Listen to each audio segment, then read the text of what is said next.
السلام عليكم ورحمة الله.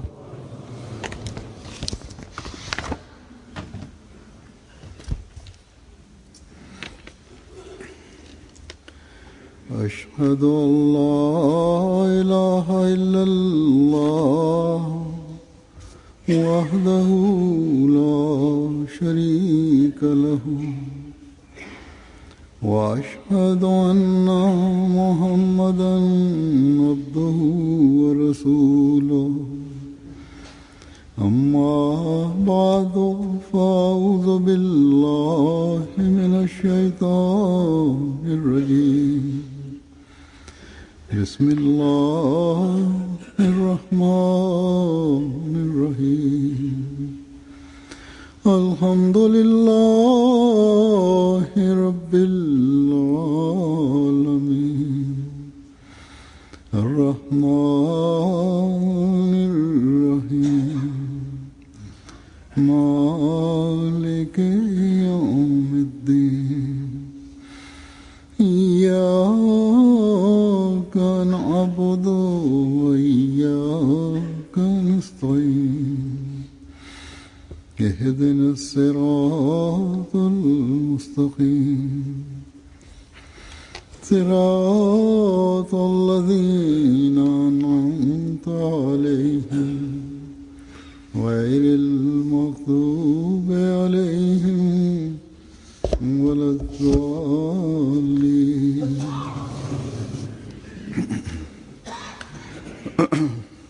आज मैं फिर आपको सहाबा मसीह मौद अलैहिस्सलाम की मजलिस में लेके जाऊंगा, उनकी रवायात जो बयान कर रहा हूँ।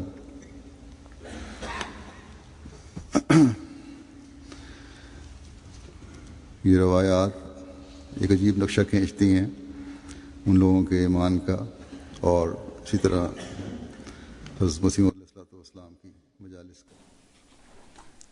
Aujourd'hui, encore une fois, je vais vous faire profiter de la compagnie des compagnons du Messie promis alayhi salam. Je vais présenter les récits de ces compagnons du Messie promis alayhi salam. Ces récits brossent un tableau extraordinaire de la foi de ces personnes et cela brosse aussi un tableau extraordinaire de la compagnie du Messie promis alayhi salam. Hadrat Wilayat Shah Sahib, fils de Sayyid Hussein Ali Shah, rapporte que je n'ai pas eu beaucoup d'occasions de partir rencontrer le Messie promis alayhi salam. En raison de mon emploi, je n'arrivais pas à avoir des vacances souvent. J'ai accepté le Messie promis alayhi salam en raison d'un rêve. Je travaillais dans une région où je logeais dans un bâtiment de l'État. Et alors que j'étais endormi, j'ai vu en rêve qu'il y avait un groupe de personnes nobles. Et devant ce groupe de personnes, il y avait une personne qui avait un beau visage et qui portait de beaux vêtements et qui portait aussi une couronne sur sa tête, une couronne éblouissante. Et j'ai vu que ces personnes se sont arrêtées sur le toit de mon logement. Il a vu donc un groupe de personnes devant lequel il y avait un leader et il a décrit cette personne. Ces personnes sont passées à côté de son mur. Ensuite, il a eu l'appel à la prière grâce à un clairon et l'appel fut entendu de très loin. Par la suite, j'ai compris qu'ils avaient commencé à prier.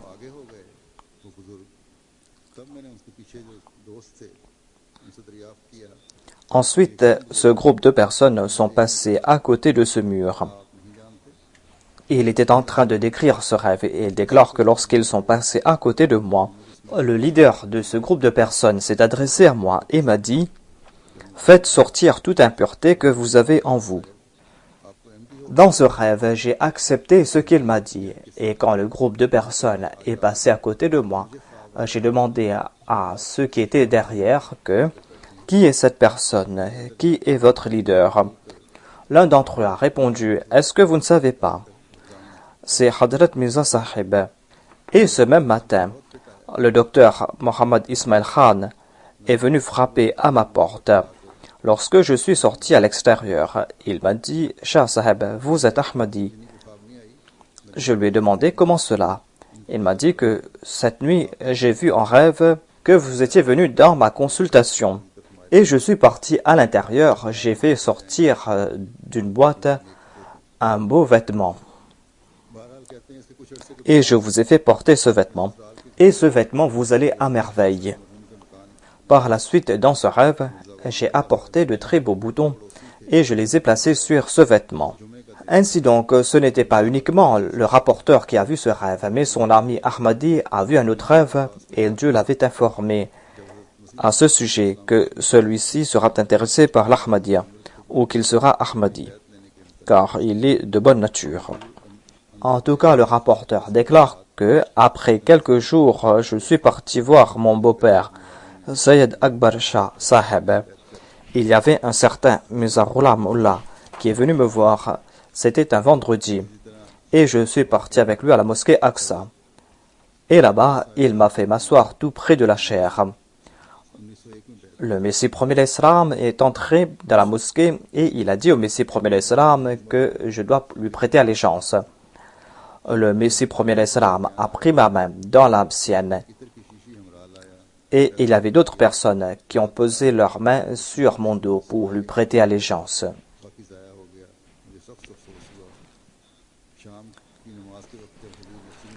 Hadrat Inayatullah Saheb rapporte qu'il a prêté allégeance aux mains du Messie premier l'Islam en 1901. Il déclare que j'avais à l'époque environ 15 ans. Quand je suis parti pour la première fois pour Qadian, j'ai apporté avec moi un flacon de parfum. J'ai voyagé à pied. Quand je suis arrivé à Badala, j'ai vu qu'il n'y avait qu'une seule goutte de parfum dans le flacon. J'étais très triste. J'ai rencontré le Messie premier l'Islam dans la mosquée Mubaraka et j'ai commencé à masser le Messie premier l'Islam. Je lui ai dit que je lui avais apporté un flacon de parfum mais que tout est tombé. Et j'ai présenté le flacon au Messie premier l'Islam. Et il m'a dit que tu seras récompensé pour un flacon tout plein. Il n'y avait qu'une seule goutte de parfum dans le flacon et le Messie premier l'Islam a accepté cela. Il a dit que tu avais de bonnes intentions et tu seras récompensé pour un flacon tout plein. Ensuite, il déclare que, après la prière, je lui ai prêté allégeance et je suis resté là-bas 10 jours. Et il déclare qu'une fois, je suis retourné de Qadian à Batala. Il y avait quelqu'un qui m'a accompagné. Nous sommes restés à Batala. Celui-ci m'a dit si j'ai demandé la permission au Messie premier l'Islam avant de quitter Qadian. Je lui ai dit non et j'étais très triste parce que je n'avais pas pris la permission du Messie premier l'Islam. Cette même nuit, dans le rêve, j'ai vu que le Messie premier l'Islam était assis sur son lit et il était en train de manger. Et il m'a demandé de manger avec lui. Il a mangé la moitié du repas et moi, j'ai mangé la moitié. Et ensuite, le Messie premier l'Islam m'a dit, pars, tu as la permission de partir. Il déclare aussi que moi, j'étais un illettré, je bégayais quand je parlais. Mais maintenant, je suis bien portant.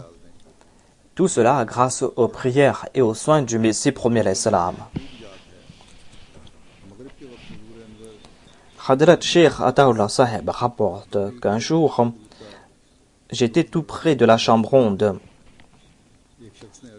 et tout près il y avait le magasin de Babou Fakhruddin Multani et le Messie premier l'Islam lui-même est venu en personne et il m'a appelé. Il m'a dit, Mian Ataullah, prends cette lettre et place-la dans la boîte à lettres. Et j'étais très content parce que le Messie premier l'Islam se souvenait de mon nom. Quotidiennement, le Messie premier l'Islam consommait un verre de lait cru dans l'après-midi. Et quelqu'un a dit au Messie premier l'Islam que ce n'est pas bien de boire du lait cru. Le Messie premier l'Islam a déclaré que la plupart des prophètes consommaient du lait cru. Le rapporteur déclare qu'après quelque temps, j'ai commencé à travailler pour le département de la télégraphie. J'ai eu une fièvre très forte.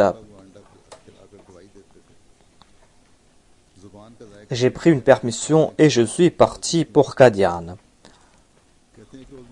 Et j'ai logé dans la maison de Hadrat Maulvi Nuruddin, le premier calife, parce que c'est grâce à lui que j'ai accepté l'islam à Jammu.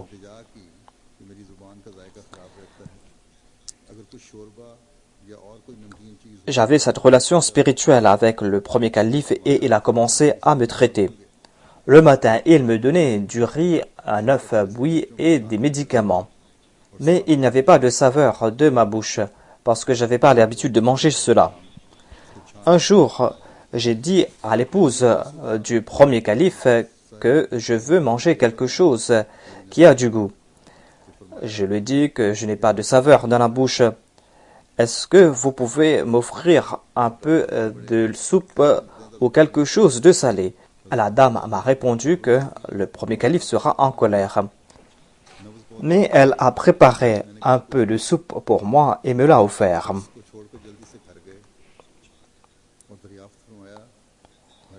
Et le lendemain matin, lorsque le premier calife a examiné mes selles, il m'a demandé que « Est-ce que tu as mangé quelque chose la nuit ?» Aujourd'hui, les médecins font de grandes analyses et n'arrivent pas à faire de diagnostic. Le premier calife n'a fait que regarder ses selles et lui a demandé ce qu'il a mangé la nuit, car cela n'a pas l'air très bon. J'ai répondu « Je n'ai rien mangé ». Et le premier calife est entré chez lui et a demandé à sa femme si Ataullah a mangé quelque chose la nuit. Elle a répondu qu'il a insisté qu'il veut manger un peu de soupe. Et le premier calife était en colère contre sa femme et contre moi. Et il était très triste parce que j'avais menti.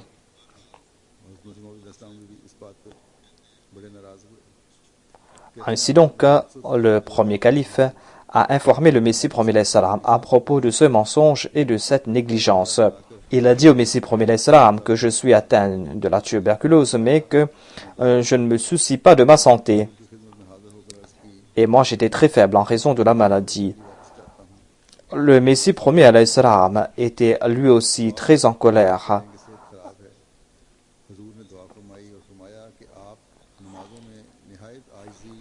Et en fin de compte, mes vacances ont tiré à leur fin. Et le premier calife était très soucieux concernant ma santé. Il a préparé des médicaments pour moi, afin que je puisse les utiliser. Et il m'a dit que je vais prier pour toi. Et j'ai dit au Messie premier salam qu'aujourd'hui je retourne à Rawalpindi, car mes vacances sont arrivées à leur fin. Priez pour ma santé.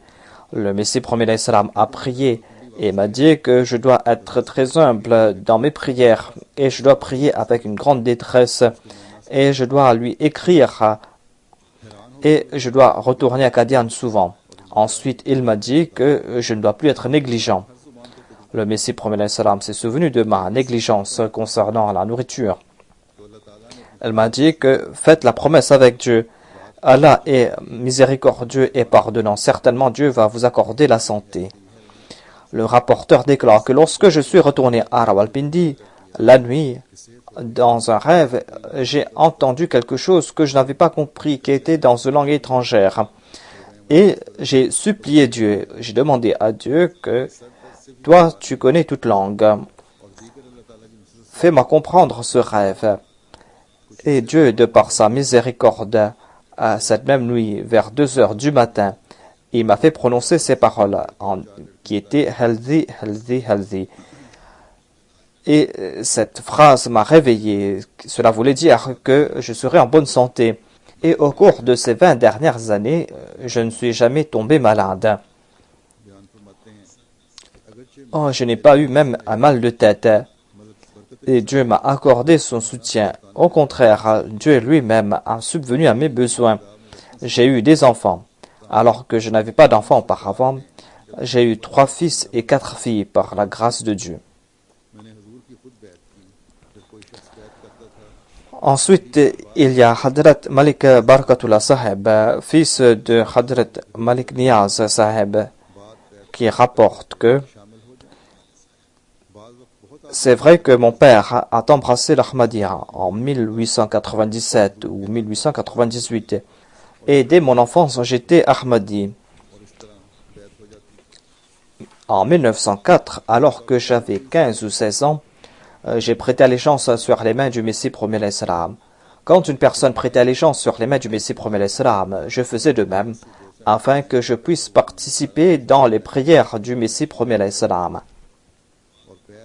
Des fois, il y avait beaucoup de personnes qui venaient lui prêter allégeance. Certaines personnes enlevaient leur turban et plaçaient cela sur la main du Messie premier l'Islam, et les gens attrapaient les bouts du turban. C'est ainsi qu'on lui prêtait allégeance. Le docteur Umar-Din Saheb rapporte que je suis né le 28 juillet 1879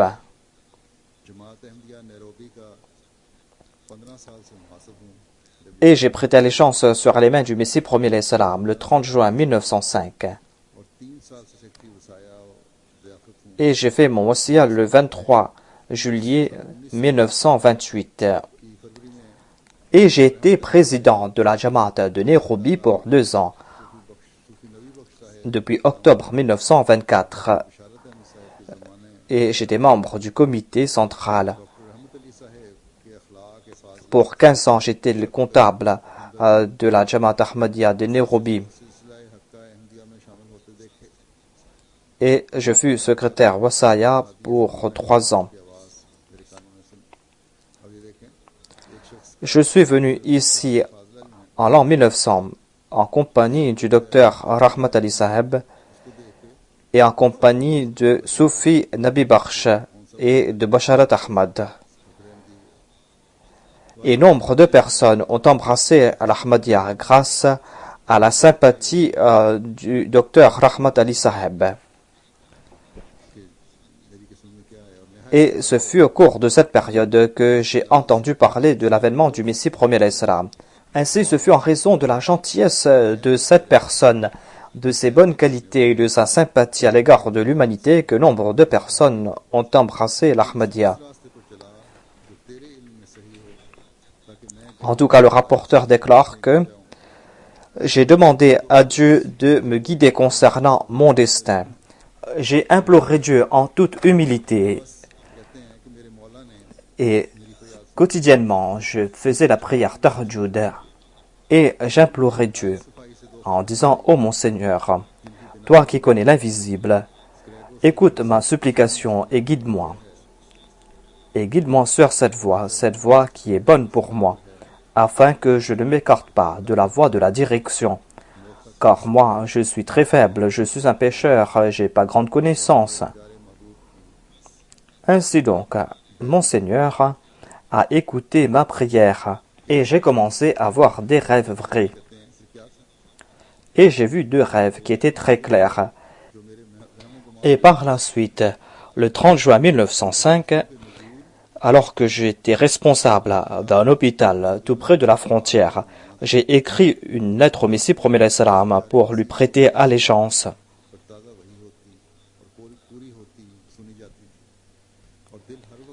J'ai écrit cette lettre au Messie premier l'Islam pour lui prêter allégeance. Et après mon allégeance, j'ai commencé à tirer un grand plaisir dans mes ibadah, quelque chose que je ne pouvais même pas imaginer auparavant.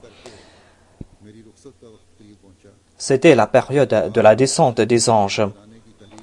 Et dans chaque lettre, je recevais des révélations reçues par le Messie premier l'Islam, des révélations qui se réalisaient. Et quotidiennement, je voulais rencontrer le Messie premier l'Islam. J'avais ce grand désir. Et j'avais ce grand désir de partir rencontrer le Messie premier l'Islam. Il avait prêté allégeance aux mains du Messie premier l'Islam par lettre. Et il voulait le rencontrer. Mais en tout cas, dit-il, j'ai commencé à prier et ce fut le moment de mes vacances. Ainsi donc, j'ai voulu présenter un cadeau au Messie premier l'Islam. Et je me suis dit que je vais apporter 4 œufs de dinde pour le Messie premier l'Islam. J'ai fait des efforts pour avoir ces œufs et pour avoir le permis du port allemand. Et en octobre 1907, je suis retourné chez moi. Arrivé à Gujarat, j'ai constaté que mon père et mon frère étaient contre la communauté Ahmadiyya. Et dans chaque prière, je priais pour mes parents. Et Dieu m'a accordé son soutien et mon père et quelques amis m'ont accompagné pour la Jalsa Salana à Qadian. Il a beaucoup prié, il a fait beaucoup d'efforts et ses parents étaient prêts de partir pour Qadian. Et son père et son frère l'ont accompagné là-bas. Ainsi donc, nous sommes partis en 1907 pour la Jalsa Salana en compagnie de la Jamaat de Gujarat. Nous sommes arrivés à Qadian. Et arrivé à Qadian, j'ai constaté qu'il y avait ces Jamaat et ces grandes personnes qui étaient là et qui désiraient rencontrer le Messie premier alayhi salam. Et les gens faisaient tout pour essayer de rencontrer le Messie premier alayhi salam. J'étais très soucieux. J'étais un voyageur et je suis venu de très loin pour quelque temps. Et je désirais rencontrer le Messie premier alayhi salam depuis 2 ans. Et je voulais rencontrer le Messie premier alayhi salam tout seul. Alors que cela avait l'air impossible, car il y avait beaucoup de gens qui étaient présents. Ainsi donc, nos amis de Gujarat étaient en train de manger dans la cuisine. Et moi, j'étais soucieux, je voulais rencontrer le Messie premier alayhi salam. Et je suis passé tout seul, tout près de la maison du Messie premier alayhi salam, quand j'ai dit à quelqu'un qui passait là-bas que moi, je suis venu de très loin. Et je désire rencontrer le Messie premier alayhi salam tout seul. Je lui ai dit, dites-moi comment faire. L'autre m'a dit que il y a une dame qui va passer par cette porte. C'est la servante du Messie premier alayhi salam. Demandez-la. Et nous étions en train de parler quand cette servante est passée par là. J'ai couru derrière elle et je lui ai dit que je suis venu de très loin et je désire rencontrer le Messie premier alayhi salam tout seul. Faites quelque chose pour moi et transmettez ce message au Messie premier alayhi salam. La dame était très gentille et très contente. Elle m'a dit d'attendre. Elle est retournée de la maison du Messie premier alayhi salam et m'a dit que j'ai atteint mon objectif. Le Messie premier alayhi salam m'a demandé de venir en haut. Je suis parti voir mon père et quelques amis non ahmadis et nous sommes partis voir le Messie premier alayhi salam. Le Messie premier alayhi salam était là. Il est sorti à l'extérieur et il a dit Assalamu alaikum. Malheureusement, nous n'avons pas pu lui transmettre de salutations en premier en disant Assalamu alaikum. C'est le Messie premier alayhi salam qui les a salués en premier. Mon père, le défunt, en dépit de son animosité à son égard, est tombé sur les pieds du Messie premier alayhi salam. Le Messie premier alayhi salam a posé sa main sur sa tête et lui a dit que seul Dieu mérite prosternation. On ne se prosterne pas devant les hommes. Seul Dieu mérite prosternation. Ensuite, je lui ai offert les 4 œufs de dinde. Le Messie premier alayhi salam a accepté cela. Et il m'a parlé à propos de mon séjour en Afrique. Et il a pris ma main dans la sienne. Et il m'a dit que l'on ne doit pas s'amouracher de ce bas monde. Ensuite, il a dit que vous devez toujours vous considérer comme ce voyageur qui s'arrête quelque part et qui attend sa voiture. Et il m'a dit que vous devez faire l'istighfar souvent. Et il m'a dit écrivez-moi souvent et faites des requêtes de prière. Ensuite, mon père et quelques amis non ahmadis qui nous avaient accompagnés ont prêté allégeance sur les mains du Messie premier alayhi salam. Alors qu'il lui était hostile au cours de cette première rencontre, ils lui ont prêté allégeance. Et le Messie premier alayhi salam a prié pour nous. Il a prié pour nous en pleurant. Et ses yeux étaient remplis de larmes. Et il nous était difficile d'arrêter nos larmes à nous. Nous étions très émus.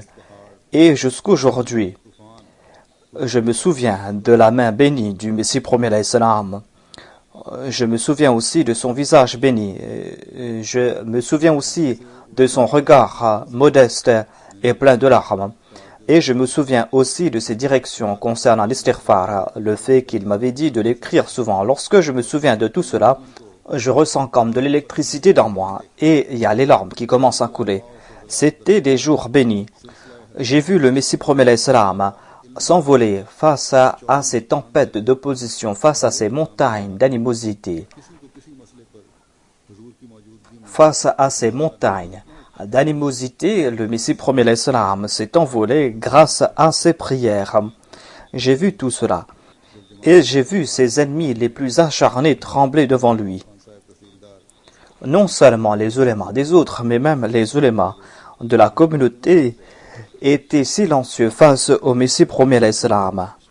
Ils étaient silencieux devant cette lune du 14e nuit. Et personne n'avait le courage de dire quelque chose devant le Messie premier l'Islam. Ainsi donc, nous avons prêté allégeance aux mains du Messie premier l'Islam. Il nous a rencontrés et il nous a donné la permission de partir. Lorsque nos amis de Gujarat ont su cela, ils étaient très envieux. Et ils nous ont dit, pourquoi est-ce que vous ne nous avez pas demandé de vous accompagner? Ensuite, il y a le récit de Master Abdul Raouf Sahib, fils de Ghulam Mohammad Sahib. Il rapporte que j'ai prêté allégeance en 1898.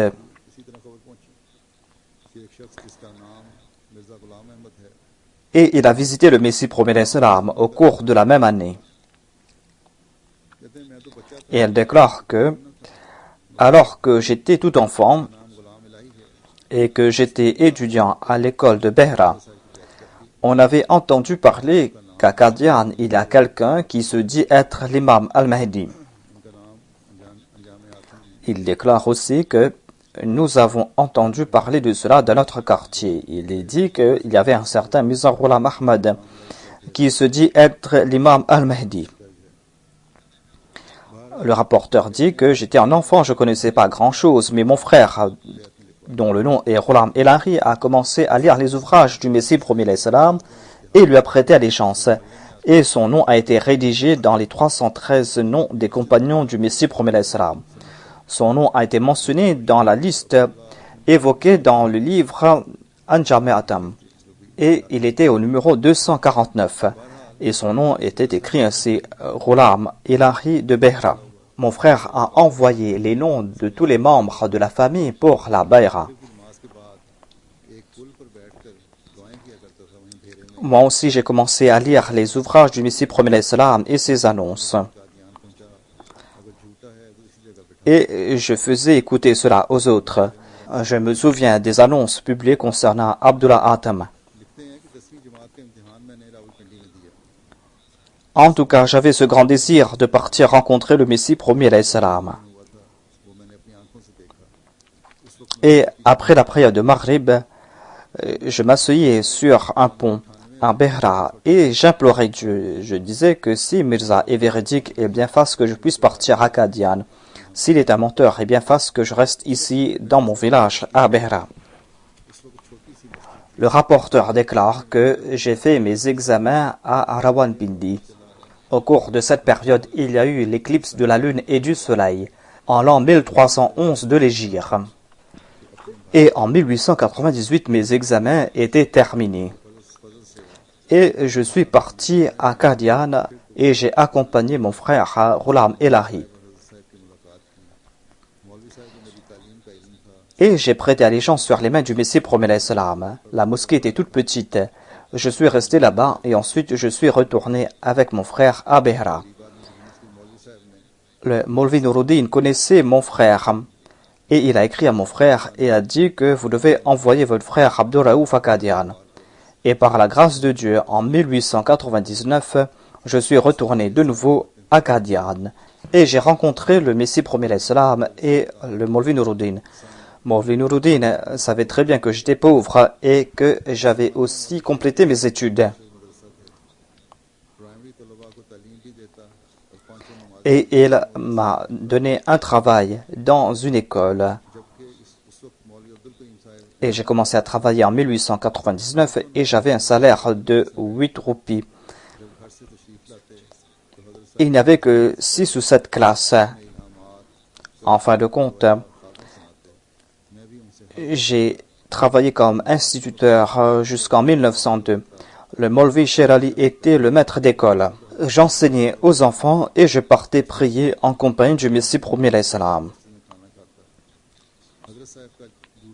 Et à l'époque, c'était Maulvi Abdul Karim qui dirigeait la prière. J'étais toujours en compagnie du Messie premier l'Islam. Avant de retourner à la maison, le Messie premier l'Islam nous présentait les révélations qu'il avait reçues, ses rêves et ses visions. Et moi aussi, j'en profitais. Au moment de la prière, je profitais des occasions pour masser le Messie premier salam. Des fois, le Messie premier salam mangeait avec nous dans la mosquée et moi aussi, je mangeais avec les invités. Et des fois, j'avais l'occasion de toucher les chaussures du Messie premier salam.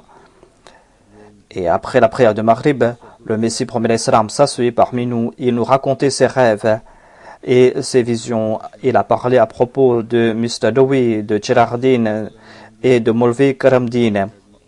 Il nous présentait les révélations qu'il avait reçues à propos de ces personnes. Tout cela a été publié dans les ouvrages et ce n'est pas la peine d'évoquer cela, dit le rapporteur.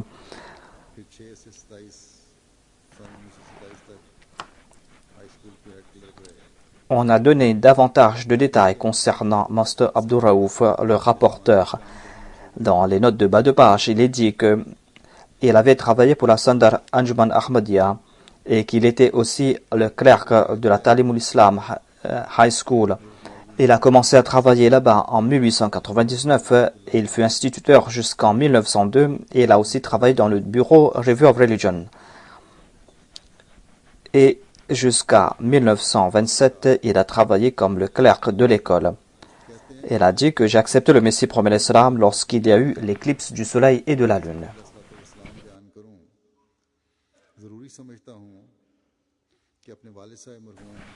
Il y a ensuite le récit de Hadrat Molvi Abdulaziz Saheb, fils de Molvi Abdullah Saheb. Il avait prêté allégeance aux mains du Messie premier salam en 1904.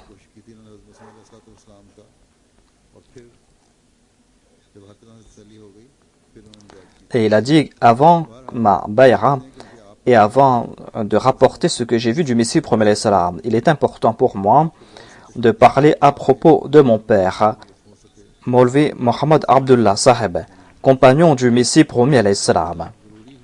Ce dernier a rapporté des faits très intéressants, car il a voulu tester le Messie premier salam pour connaître s'il disait la vérité ou pas. Et par la suite, lorsqu'il a été convaincu, c'est là qu'il a embrassé l'Ahmadiyya. En tout cas, le rapporteur déclare que mon père aussi a prêté allégeance sur les mains du Messie premier salam. Et il a vu beaucoup de choses qu'il n'a pas pu écrire. Et il a quitté ce bas monde. C'est pour cette raison qu'il est important pour moi, en tant que son fils, de rapporter ce que mon père a vu. Il est dit que le fils doit compléter la tâche de son père. Il est donc important pour le fils de compléter la tâche que le père n'a pas pu accomplir.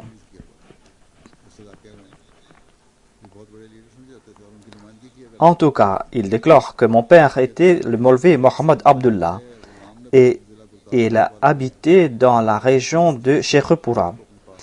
Et il était un Ahl Hadith. Et il était un très grand leader. Molvi Mohammed Hussein Batalvi et Molvi Nazir Hussein Delvi l'avaient choisi comme le leader des Ahl Hadith de la région. Il était donc un grand leader de la région et il représentait ces deux grands mollahs. Puisqu'il avait une grande renommée, c'est pour cette raison que les gens de Gurdaspur l'ont invité pour partir rencontrer le Messie premier alayhi salam.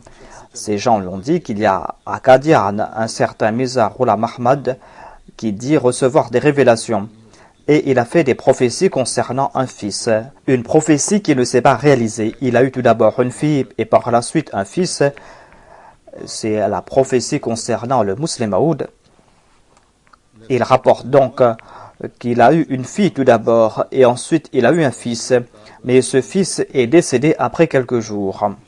Les gens de ce village ont demandé à Molvi Abdullah de partir faire un débat avec le Messie premier salam. Il disait que de telles révélations sont fausses et on ne peut pas faire de telles prophéties. À l'époque, le Messie premier salam ne s'était pas encore proclamé Messie et Mahdi. Il disait tout simplement qu'il recevait des révélations. Et il écrivait à l'époque son ouvrage Ibrahim Ahmadiyya. Ainsi donc, Molvi Abdullah est parti à Qadian, le père du rapporteur. et il a évoqué les prophéties du Messie premier alayhi salam. Le Maulvi Abdullah a déclaré que si ces révélations que vous avez reçues sont vraies, eh bien, pourquoi est-ce que cette prophétie ne s'est pas réalisée? Vous avez eu une fille, ensuite un fils qui est décédé. Est-ce qu'il y a eu de telles prophéties? Le Maulvi Abdullah disait que le Messie premier salam a répondu: est-ce que le saint prophète Mohammed paix soit lui n'avait-il pas fait une prophétie concernant le pèlerinage ou le Hajj? Le Maulvi Abdullah a répondu au Messie premier salam que c'est vrai que le saint prophète avait fait une prophétie concernant le pèlerinage. Le Messie premier salam a répondu que est-ce que le saint prophète a accompli le pèlerinage cette même année? Est-ce qu'il a pu accomplir cela? Est-ce que cette prophétie s'est réalisée au cours de cette même année? Maulvi Abdullah a répondu que cela s'est passé l'année ensuite. Le Messie premier salam a dit que quand est-ce que j'ai dit que ce fils va naître au cours de cette année? Cette prophétie est de la part de Dieu et certainement cela va se réaliser. Donc, il n'avait pas fixé la date ou l'année de la réalisation de cette prophétie. Et cela s'est arrêté là. Et le Maulvi Abdullah est retourné. Mais il a insisté concernant cette objection, à savoir que cette prophétie ne s'est pas réalisée. Mais en tout cas, par la suite, le Messie premier salam a publié une annonce le 22 juin 1886 et il a fixé la période de la réalisation de cette prophétie en disant que ce fils promis va naître dans une période de 9 ans. Du deuxième calife, le Musleh Maud. Le Maulvi Abdullah, qui était venu faire un débat avec le Messie premier alayhi salam, connaissait la langue arabe et persane et maîtrisait aussi la logique aussi que la grammaire. Puisqu'il croyait être un grand érudit, il n'a pas pu profiter de la réponse du Messie premier alayhi salam. C'est-à-dire, il a fait un débat avec le Messie premier alayhi salam, mais il n'a pas pu en profiter.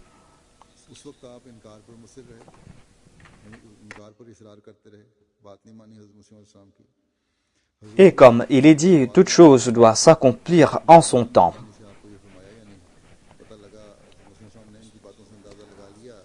Maulvi Abdullah n'a cessé de rejeter le Messie premier salam. Il n'a pas accepté ces dires.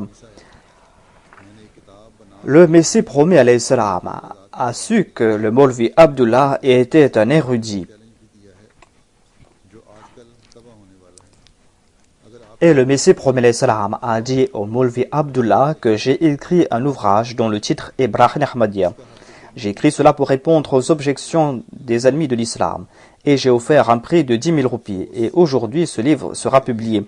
Si vous restez ici quelques jours et si vous vérifiez cet ouvrage, ce sera très bien. Et je vais vous payer pour vos efforts. Mais malheureusement, le Maulvi Abdullah n'a pas profité de cette occasion. Et il est parti ainsi.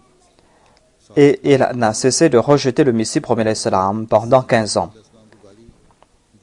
Certes, il n'avait pas accepté le Messie premier salam, mais il y avait en lui cette bonne qualité.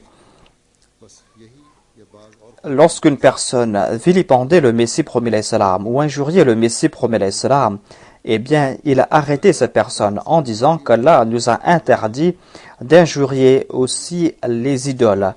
Ainsi, c'était ces qualités ou cette action de sa part qui ont pu le mener dans la bonne direction. Et après quelque temps, en 1902, 15 ou 16 ans après, en 1902, le Messie premier salam a publié ses ouvrages Jang-e Muqaddas et Aina Kamalat Islam. Et le Maulvi Abdullah a étudié ces ouvrages. Et ainsi, il a pu trouver réponse à ces nombreuses questions. Après avoir lu ces deux ouvrages, il a pu avoir réponse à ces questions. Mais il avait d'autres questions et d'autres objections. Ainsi, il a noté 21 questions. Et en 1902, il est parti voir le Messie premier alayhi salam pour un débat.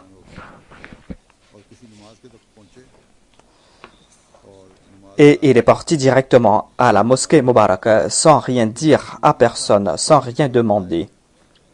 Il est parti directement à la mosquée Mubarak. Et il est venu pour une prière. Il a accompli la prière en congrégation. Il est venu sans rien dire à personne parce qu'on colportait ce mensonge que Mirza Saheb avait quelques agents qui posaient des questions aux invités. Et ces agents informaient le Messie premier alayhi salam, et dans la chambre où il se trouvait, il y avait plusieurs portes. Et chaque porte avait un objectif particulier. Lorsque l'invité entrait dans la chambre, Mirza Saheb avait déjà reçu les informations de la part de ses agents. Et Mirza Saheb disait à ses invités que voilà, vous portez tel nom, et vous êtes de telle région, et vous êtes venus pour telle chose. Voilà les histoires qu'on rapportait à propos du Messie premier alayhi salam. Et face à tout cela, l'invité croyait certainement que Mirza Saheb avait reçu des révélations et qu'il était un waliullah. Ainsi donc, voilà ce que croyait le Maulvi Abdullah qui était parti voir le Messie premier alayhi salam. Et il a dit que si quelqu'un me pose des questions, eh bien je vais rien dire à personne. C'est pour cette raison qu'il est parti directement à la mosquée, sans rien dire à personne. En tout cas, par la suite, il a su que cette accusation était infondée. Donc, il est parti de la mosquée, il a accompli la prière. Il a accompli la prière en congrégation, et après la prière, le Messie premier alayhi salam s'est assis. Et il y avait des personnes qui étaient assises ça et là. Maulvi Abdullah a salué le Messie premier alayhi salam et il a commencé à masser les pieds du Messie premier alayhi salam. Et le Messie premier alayhi salam a dit que ce n'est pas bien d'éprouver les prophètes de Dieu. Il n'avait pas l'intention de masser les pieds du Messie premier alayhi salam. C'est pour cette raison que le Messie premier alayhi salam a dit que ce n'est pas bien d'éprouver les prophètes de Dieu, car il a été informé par Dieu à ce sujet. Il savait que cette personne était venue pour un autre objectif. Et c'est là un signe que j'ai vu, a dit le Maulvi Abdullah. Et ainsi, il a pu grandir dans sa foi. Le Maulvi Abdullah avait lu dans un hadith que le saint prophète avait dit que un des signes de la véracité de l'imam al-Mahdi est qu'il n'y aura pas de creux dans son pied. C'est-à-dire son pied sera tout plat. C'est-à-dire qu'il n'y aura pas de creux dans son pied, sous son pied. Et c'est pour cette raison qu'il avait attrapé le pied du Messie premier alayhi salam. Il voulait tout simplement voir s'il y avait ce creux ou pas. Et il a pu voir deux signes.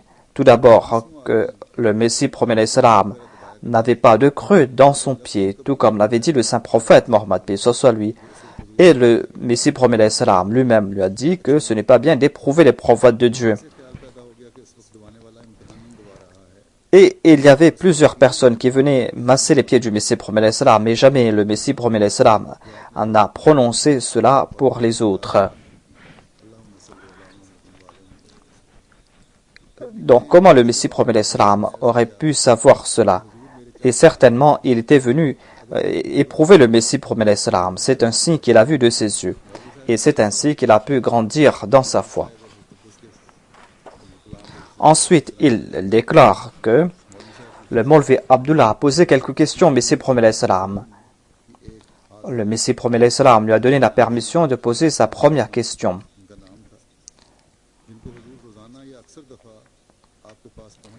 Le Maulvi Abdullah a posé la question en disant que le saint prophète Mohammed, paix soit lui, avait une mère nourricière qui s'appelait Hadrat Ayman. Et le saint prophète Mohammed, paix soit lui, partait voir cette dame pour l'informer concernant ses révélations. Et elle était très contente. Elle était très contente en écoutant cela. Et cela s'est passé ainsi jusqu'au décès du saint prophète Mohammed paix soit lui. Et Hadrat Abu Bakr Siddiq était le calife à l'époque. Un jour, elle est partie voir cette dame. Et cette dame a commencé à pleurer. Hadrat Abu Bakr a dit, est-ce que vous pleurez parce que le saint prophète est décédé? Telle est la sunna de Dieu, cela devait s'accomplir. La dame a dit, non, je pleure parce qu'il n'y a plus de révélation. Le Maulvi Abdullah a déclaré, puisque cette dame a déclaré qu'il n'y a plus de révélation maintenant, pourquoi dites-vous qu'après le saint prophète, il peut y avoir de révélation? Après le saint prophète, Mohammed paix soit lui, il n'y a plus eu de révélation. Comment pouvez-vous dire donc qu'il peut y avoir de révélation? Le Messie promet l'Islam a déclaré, est-ce que vous n'acceptez pas kuntum khaira ummatin, à savoir que la umma est la meilleure des ummas? Le Mullah a dit, oui, j'accepte cela. Le Messie promet l'Islam a déclaré, est-ce que vous n'acceptez pas ce verset où il est dit, awhaytu ila al-hawariyina wa awhayna ila ummi Musa wa awha rabbuka ila an-nahl.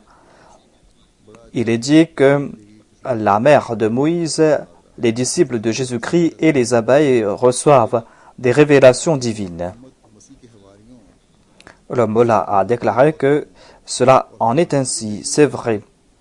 Et le Messie premier l'Islam a répliqué, est-ce que cette Ummah n'est-elle pas meilleure que les disciples de Jésus-Christ, que la mère de Moïse et que ces animaux?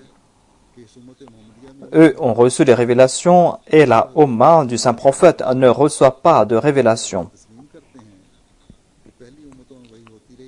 Le Mullah a déclaré que ces révélations ont été évoquées dans le Saint-Coran.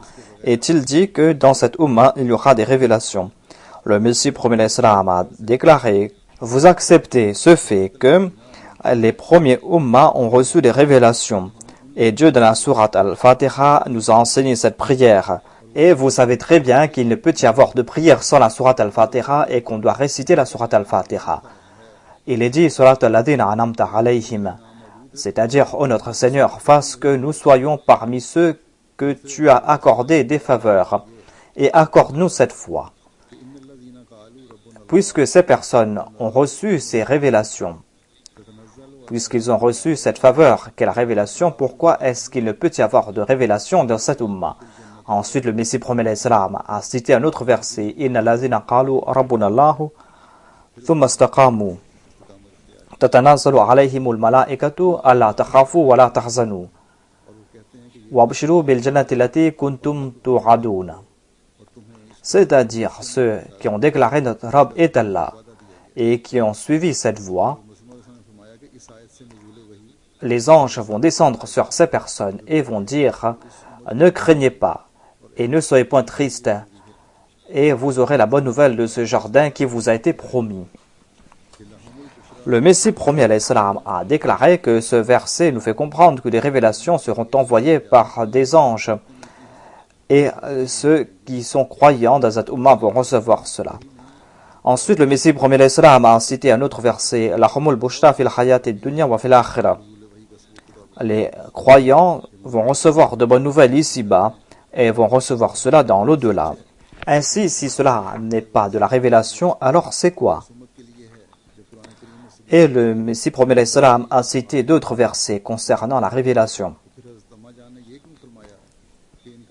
Et le Mullah a déclaré que c'est vrai, que ces versets prouvent que la révélation peut perdurer. Et le Saint-Coran en a fait mention. Mais pourquoi est-ce que cette dame a déclaré que la révélation s'est arrêtée? Est-ce qu'elle n'était pas au courant de ces versets? Le Messie promet à l'Islam a répondu. Il a dit, dites-moi, ici il est dit al-Wahyu, l'article Alif Lam s'applique à quoi? Cela s'applique à cette révélation qui a été envoyée au saint prophète Mohammed paix soit lui.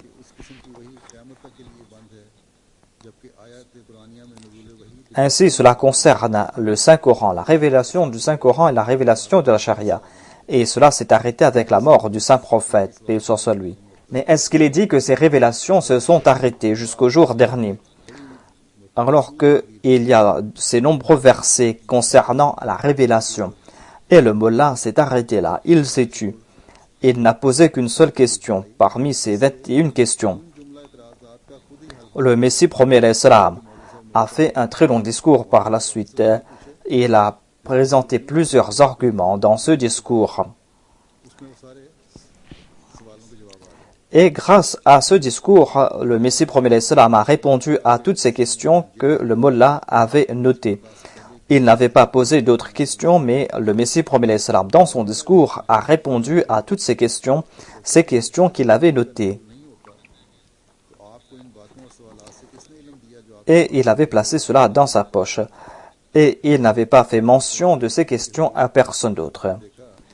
Le mullah fut tout étonné. Il a dit que si cette personne ne reçoit pas de révélation, comment est-ce qu'il a pu répondre à ces questions?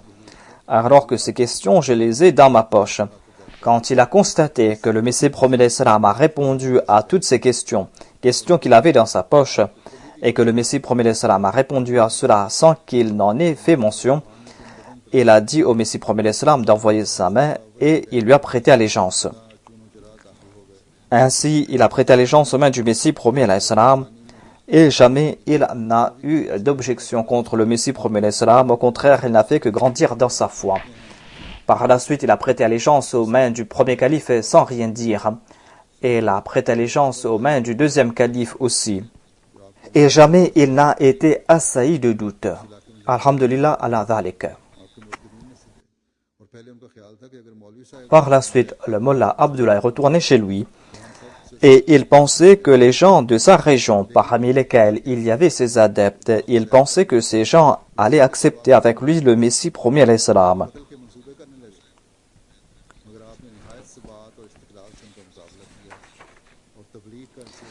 Mais lorsqu'il est retourné chez lui, lorsqu'il a prêté allégeance aux mains du Messie premier l'Islam, tous se sont retournés contre lui et ils ont fait des plans pour l'assassiner. Mais il a fait preuve de patience et de persévérance. Et il n'a cessé de prêcher le message de l'Ahmadiyya. Et pendant 18 ans, il fut missionnaire honoraire. Et par la grâce de Dieu, grâce à lui, plus de 300 personnes ont embrassé l'Ahmadiyya. Voilà donc quelques récits de ces compagnons du Messie premier l'Islam, de ces personnes qui ont prêté allégeance sur les mains du Messie premier l'Islam et qui ont progressé par la suite dans leur spiritualité et qui ont grandi dans leur connaissance de Dieu et qui ont grandi dans leur amour pour le saint prophète Mohammed paix soit lui. Ils ont compris l'amour dû au saint prophète Mohammed paix soit lui et c'est en raison de cet amour pour le saint prophète qu'ils ont fait preuve de sincérité, de fidélité à l'égard du Messie premier l'Islam. Et leur relation avec le Messie premier l'Islam avait plus d'importance que toute autre relation. Qu'Allah bénisse ses compagnons et qu'il leur accorde ses bénédictions. Et qu'il fasse que nous aussi, après avoir prêté allégeance aux mains du Messie premier l'Islam, nous puissions nous acquitter de nos responsabilités, que nous puissions apporter en nous des changements purs.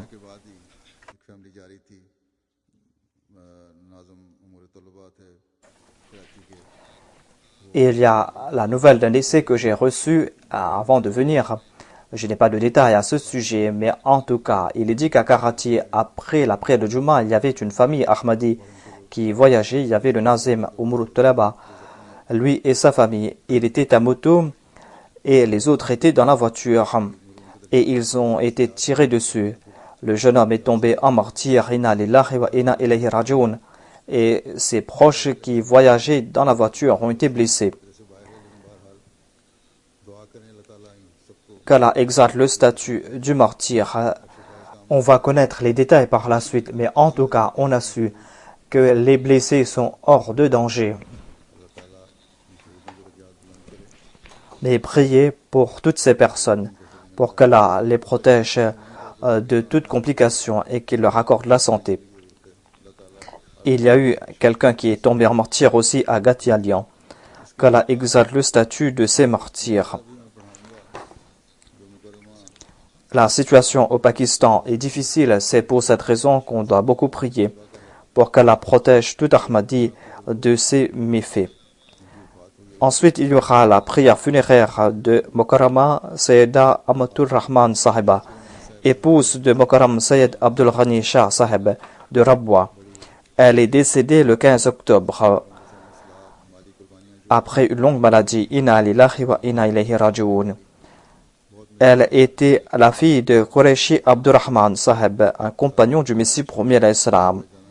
C'était une dame très pieuse, respectueuse des heures de prière, et elle a fait des sacrifices financiers qui dépassaient ses capacités. C'était une dame très pieuse et qui était toute simple. Elle a vécu dans une grande simplicité. Et au Pakistan, lorsqu'il y avait la Jalsa là-bas, elle accueillait plus d'une 50aine de personnes chez elle. Et elle préparait du repas pour ses invités. Lorsqu'elle savait qu'il y avait des jeunes filles qui allaient se marier et que certaines d'entre elles n'avaient pas de bijoux, eh bien, elle offrait ses propres bijoux à ces jeunes mariés.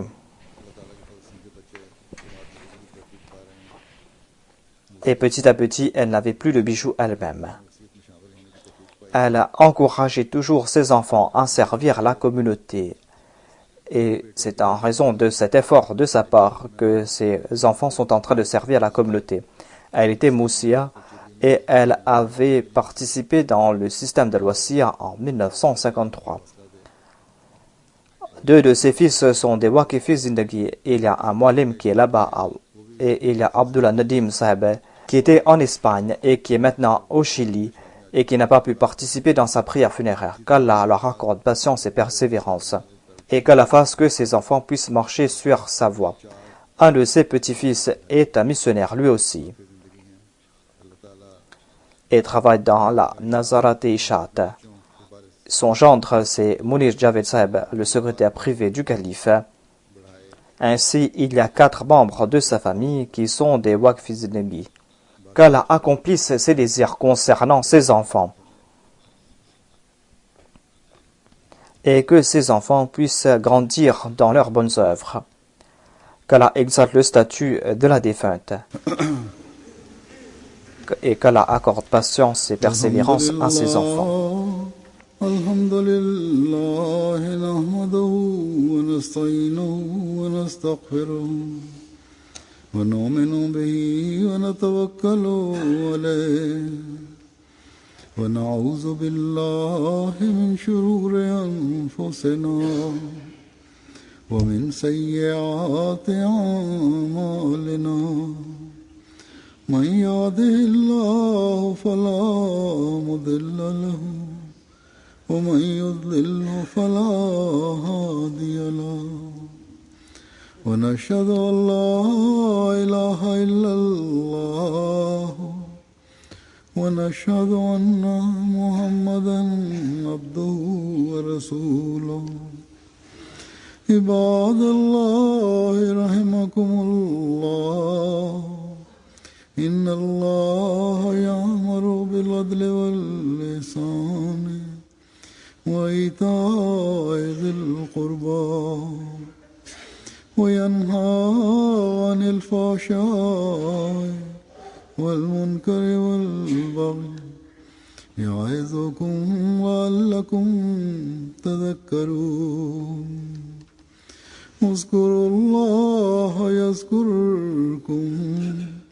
وادعوه يستجب لكم ولذكر الله أكبر